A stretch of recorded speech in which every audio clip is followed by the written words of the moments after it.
नमस्कार, मैं पुनीत काशीवाला मिश्रा और आप देख रहे हैं द मानस वॉइस पर विचारों का रण। साथियों, आज हमारे वंदे मातरम गीत को 150 साल पूरे हो गए और आज 150 साल बाद भी वंदे मातरम सिर्फ एक गीत नहीं, ये हमारी रगों में बहती हुई भावना है। अगर आप भी इस गर्व का हिस्सा हैं तो कमेंट में लिखिए वंदे मातरम। मैं हूँ आपका अपना पुनीत और ये है द मानस वॉइस, जहाँ हर आवाज़ कहती है देश पहले बाकी सब बाद में। जय हिंद, वंदे मातरम। साथियों, 150 वर्ष इस गीत को पूरे हो चुके हैं।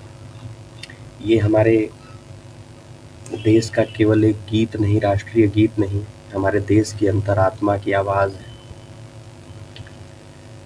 वंदे मातरम इन दो शब्दों में वह शक्ति है जिसने ब्रिटिश मीडिया, ब्रिटिश साम्राज्य की नींव हिला दी। आज से 150 वर्ष पहले 1875 के आसपास बंगाल के एक साहित्यकार ने ऐसा गीत लिखा जो केवल कविता नहीं बल्कि भारत माता के प्रति प्रणाम था। वह गीत बना वंदे मातरम और वही गीत बन गया आज़ादी के आंदोलन की आत्मा। 1870 के दशक में ब्रिटिश शासन की दमनकारी नीतियों ने भारत का मनोबल तोड़ दिया था। तब बंकिम चंद्र चट्टोपाध्याय ने अपने उपन्यास आनंद मठ में भारत माता को देवी के रूप में चित्रित किया, जिनके चरणों में उन्होंने लिखा वंदे मातरम। सुजलाम सुफलाम मलयज शीतलाम, यानी मैं तेरी वंदना करता हूँ हे माँ भारती, तू सुजलाम सुफलाम शीतल बयारों से भरी हुई है। पुराने भारत के चित्र, नदी, खेत और भारत माता की कलाकृति, ये सब उस चित्र में चित्रित किया गया था। ये गीत मात्र पूजा नहीं थी, यह एक क्रांति थी। वंदे मातरम ने अंग्रेजों की नींद उड़ा दी थी, क्योंकि हर भारतीय इसे सुनते ही जोश से भर उठता था।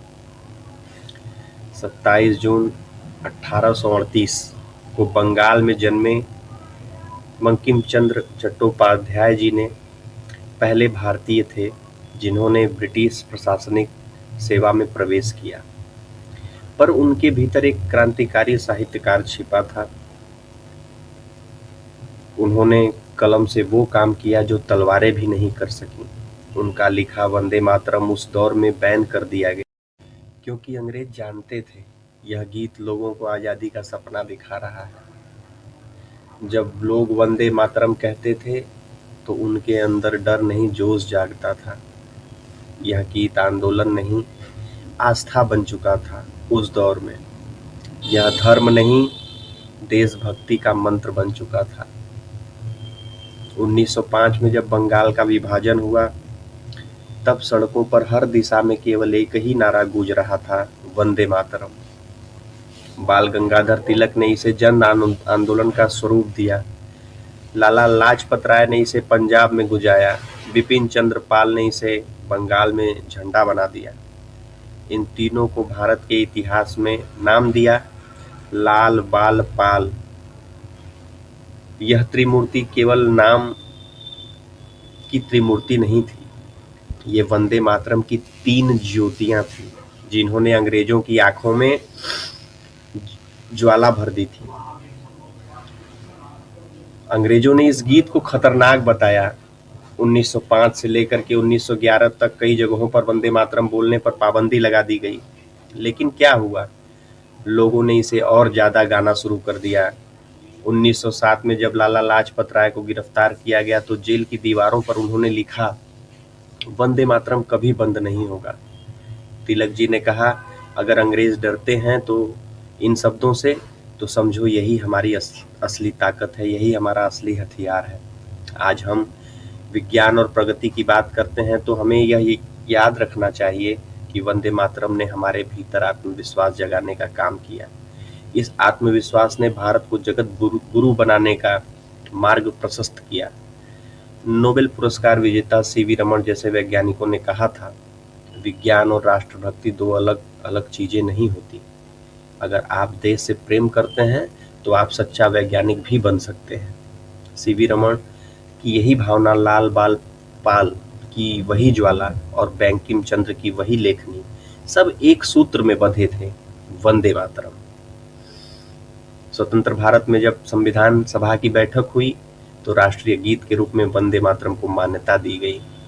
रविंद्रनाथ टैगोर ने कहा, जन गण मन राष्ट्रगान होगा पर वंदे मातरम राष्ट्रगीत रहेगा, क्योंकि यह हमारी आत्मा है।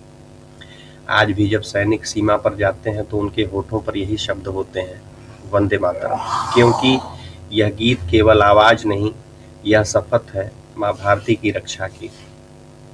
150 साल बीत गए, पर यह गीत आज भी उतना ही शक्तिशाली है। जब कोई बच्चा स्कूल में वंदे मातरम कहता है तो वह केवल शब्द नहीं बोलता, वह इतिहास को दोहराता है। वह उन लाखों वीरों को नमन करता है जिन्होंने इस नारे के साथ प्राण त्याग दिए।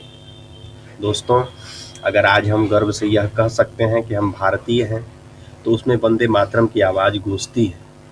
आपसे निवेदन है, अगर आप भी माँ भारती के सच्चे सपूत हैं तो कमेंट बॉक्स में लिखिए वंदे मातरम, और इस वीडियो को अधिक से अधिक लोगों तक पहुंचाइए, क्योंकि यह सिर्फ गीत आज 150 साल पुराना नहीं, यह हमारी रगों में बहता हुआ भारत के एक एक नागरिक का रक्त है।